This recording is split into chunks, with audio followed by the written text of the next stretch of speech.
3월 3일 화요일 마태복음 19장 23절부터 30절까지의 말씀입니다.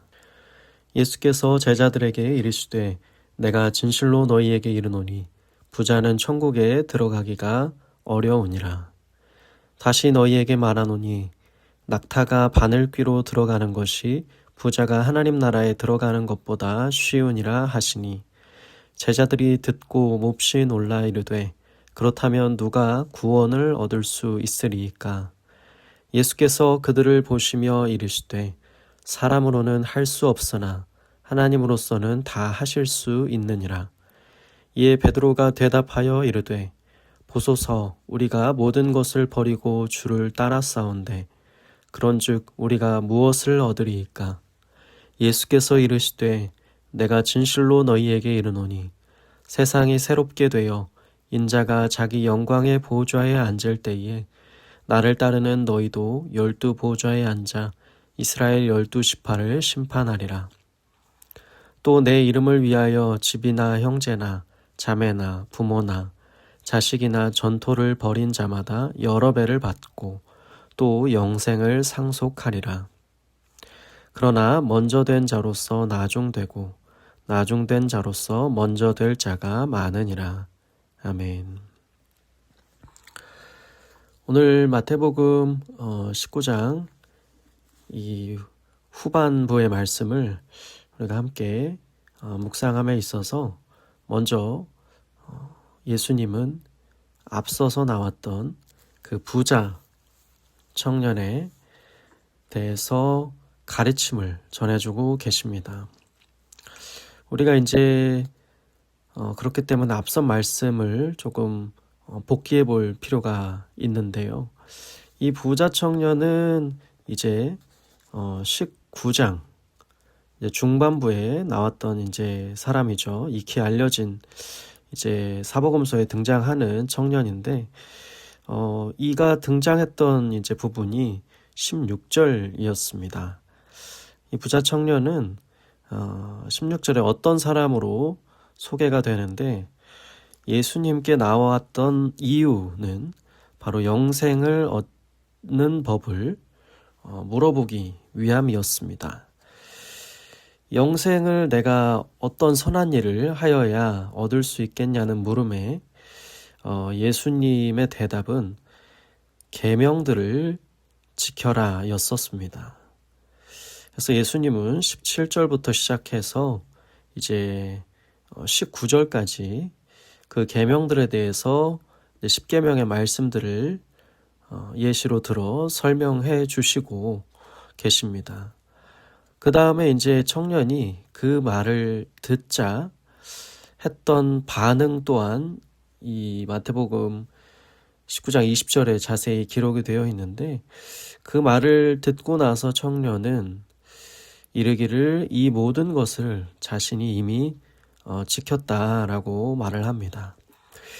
이미 지켰사온데 내가 지켰사온데 이미 이 어릴 때부터 이 율법의 말씀들에 익숙하였고 이것들을 어긴 것이 없다 했던 것입니다.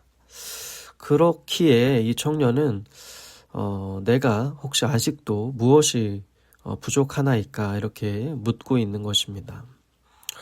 예수님은 이 청년의 대답에 네가 온전하고자 할진대 해야 할 한 가지에 대해서 말씀을 이제 전해 주십니다. 예수님의 대답은 21절에 이르기를 내 소유를 팔아서 가난한 자들에게 나누어 주라라는 이 부자 청년에게는 결코 순종하기가 너무나도 어려울 수밖에 없었던 매우 무거운 말씀을 전해 주십니다.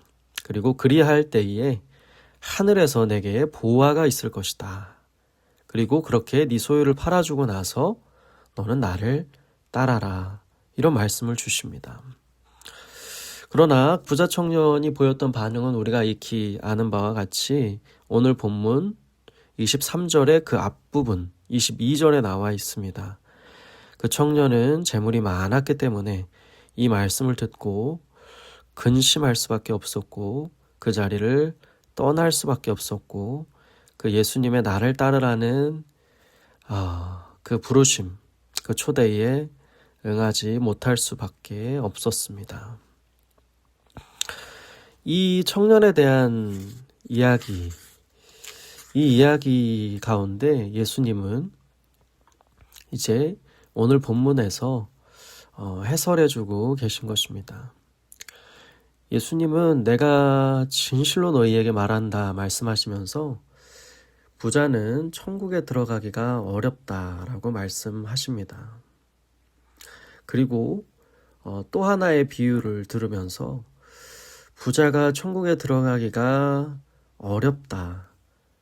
그러니까 다시 말해 불가능하다라는 말씀을 24절에 낙타가 바늘귀로 들어가는 것이 부자가 하나님 나라에 들어가는 것보다 쉽다라는 이 낙타와 바늘귀 비유를 통해서 이제 전달해 주십니다.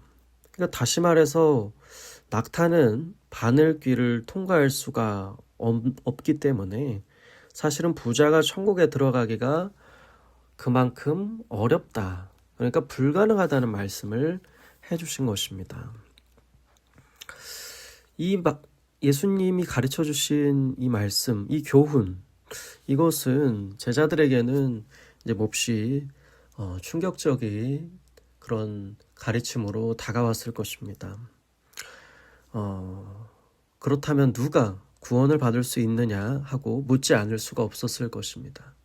자신의 생각에는 그들에게 찾아왔던 이 부자 청년, 부자이기도 하지만 무엇보다 율법에 익숙하고 율법을 지켰다고 자부하면서 찾아왔던 이 청년, 이가 예수님이 말한 것처럼 천국에 들어갈 수가 없다면, 하나님 나라에 들어갈 수가 없는 것이라면, 그것이 불가능한 것이라면 누가 도대체 구원을 받을 수가 있습니까? 라고 묻지 않을 수가 없었던 것이었습니다. 그러나 예수님은 여기에서 그 유명한 하나님으로서는 모든 것이 다 가능하다, 하나님으로서는 다 하실 수 있다라고 말씀하십니다. 이 말씀이 너무나도 우리에게는 소망이자 은혜인 것입니다. 예수님은 부자 청년, 이 부자들, 이 사람들이 천국에 들어갈 수가 없다, 불가능하다라고 말한 것에서 끝난 것이 아니라 그들의 질문에 대답하시고 가르쳐 주시면서 이르시기를, 그러나 그 불가능을 행하시는 분이, 그 불가능을 가능케 하시는 분이, 사람으로서는 절대 할 수 없고 낙타가 바늘귀를 들어가는 것 같지만 그 불가능을 가능케 하시는 분이 하나님이시다. 그 구원을 가능하게 하시는 분이 하나님이시다. 그 낙타가 바늘귀를 통과하게 하시는 분이 하나님이시다. 그 불가능한 놀라운 신비로운 구원을 이루는 분이 바로 나를 보낸 하나님이시다라는 것을 지금 계시해주고 계신 것입니다. 이 말씀은 매우 놀라운 구원에 관한 진리의 가르침을 담고 있는 것입니다.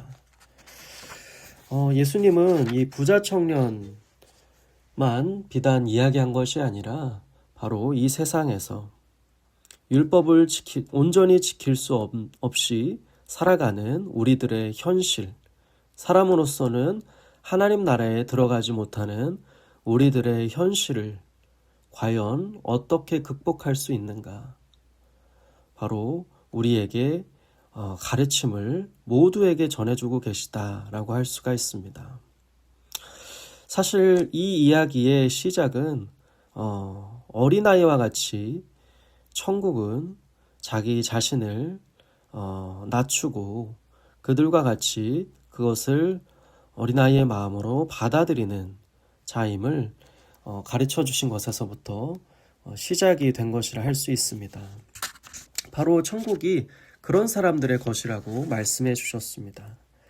바로 예수님은 이 부자 청년처럼 우리가 살아가면서 온전히 율법을 지킬 수가 없고 또 살아가면서 어떠한 것 때문에 어린아이처럼 천국을 받아들이고 낮은 마음으로 그것을 받아들이기가 너무나도 어렵고 사람으로서는 할 수 없는, 돌이켜 어린아이와 같이 되는 것이 불가능한 영역이지만 예수님은 말씀하시기를 그것이 그 불가능을 가능케 하시는 분이 하나님이시다, 이렇게 말씀해 주고 계신 것입니다. 그리고 베드로가 이제 질문하면서 마지막 27절부터 30절까지는 그렇게 자기 자신을 따르고 어린아이와 같이 이제 예수님의 가르침을 따라서 그 하나님 나라에 들어가는 사람으로서 예수님의 제자로 삶을 살았던 자들에게는 놀라운 보상이 주어질 것을 약속해 주고 계십니다. 오늘 우리는 이 가르침 가운데 하나님께서 우리에게 구원의 길을 열어주셨다는 사실을 다시 한번 기억하면서 나아갔으면 좋겠습니다. 그리하여서 우리 자신의 힘과 능력으로서는 할 수 없지만 이 모든 우리의 현실을 극복해 하시고 불가능을 가능케 하시고 저 하늘나라 천국으로 우리를 이끄시는 그 놀라운 일을 행하는 분이 하나님이심을 신뢰하면서 어린아이와 같이 진리를 받아들이면서 나아가는 우리들이 되었으면 좋겠습니다. 그리고 이 가르침을 순수한 마음으로 어린아이와 같이 받아들이고 믿으면서 주님의 제자로서 따르는 삶에 하나님의 보상이 있다는 것을 또 신뢰하고 소망하면서 나아가셨으면 좋겠습니다. 그렇게 이 주님의 가르침을 온전히 받아들이며 저 하늘나라 천국을 바라보며 저 천국에서 우리에게 주실 보상을 위해서 우리가 나아가는, 주님께 우리의 모든 것을 올려드리는 삶이 되기를 간절히 소망합니다. 기도하겠습니다. 살아계신 하나님, 감사합니다. 오늘 주님께서는 이 불가능한 구원의 일을 가능케 하시고 우리에게 구원의 길을 열어주셨음을 말씀을 통해 배우게 하심을 감사합니다.